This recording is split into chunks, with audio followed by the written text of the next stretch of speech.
निवेश आरोग्य में भाग 218 हिंदी मानसिकता भाग 14 वैद्य दिलीप गाडगिल पुणे।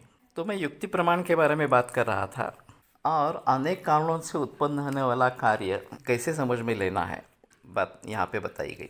वैसे देखा जाए तो ये भाव बहुत सारे हैं और एक में भी थोड़ी भी गलती होती है तो फिर हमें यथार्थ ज्ञान नहीं होगा, और हमें तो यथार्थ ज्ञान चाहिए क्योंकि उसी के आधार पर निदान या चिकित्सा इस प्रकार की होती है। वैसे वाग्भटाचार्य ने दुष्यं देशं बलं कालम अनलम प्रकृतिम वयः सत्वं सात्म्यं तथा हारम अवस्थाश्च पृथक्विदाः सूक्ष्म सूक्ष्म समीक्षेषां दोषौषध निरूपणे यो वर्तते चिकित्सायां दशस्खलित जातुचित, इस प्रकार का बताया है। तो दूष्य देश बल काल अग्नि वगैरह वगैरह ऐसे सारे 11 भाव हैं। इन सभी भावों में भी फिर आगे काफ़ी प्रकार वगैरह इस प्रकार के हैं। तो इन सभी के बारे में जानकारी अगर भली भांति होती है, यथार्थ ज्ञान होता है, तो ही हम अच्छी तरीके से निदान कर पाते हैं। और ये निदान अच्छा होगा तो चिकित्सा अच्छी इस प्रकार की होगी। औषध निरूपण भी उसमें बताया गया है। चरकाचार्य कहते हैं कि ये जो बहुत सारे भाव हैं ये समझने में काफ़ी मुश्किल इस प्रकार के है। विमल विपुल बुद्धिरपि बुद्धिमाकुली कुर्युः किम पुनः अल्पबुद्धि, कि जिसकी स्वच्छ और विपुल इस प्रकार की बुद्धि है उसके मन में भी व्याकुलता निर्माण हो जाती है कि अरे कैसे समझेंगे इतने सभी भावों को इस प्रकार से। और फिर अल्पबुद्धि वालों की क्या कथा इस प्रकार से।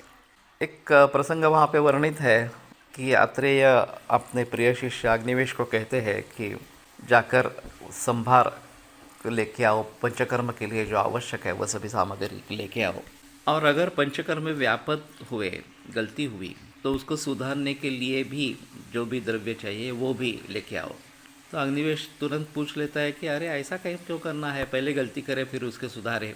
हमें ऐसा ही करना चाहिए कि हमारी गलती ना हो ताकि सुधारने का उपाय न करना पड़े। तो आत्रेय बताते हैं शक्यम अस्माभिः अस्मद्विधैश्च अन्यैः तथा प्रतिविधातुं यथा सिद्धिर्देव औषधम एकांतेन।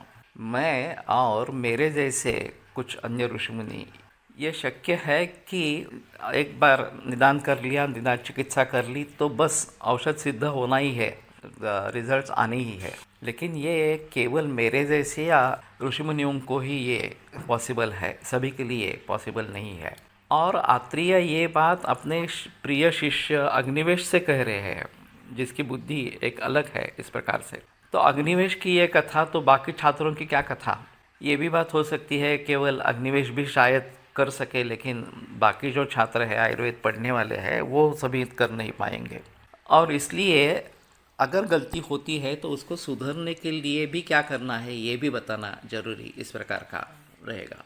तो कहने का तात्पर्य अर्थ ये है कि जिनको हमें समझ में लेना है ये भाव बहुत सारे हैं और इसीलिए आयुर्वेद की प्रैक्टिस काफ़ी कठिन है। जो भी मरीज आएगा, जैसे भी आएगा, किसी भी रोग का आएगा, उन सभी मरीजों के बारे में यथार्थ ज्ञान होना, हर समय यथार्थ ज्ञान होगा।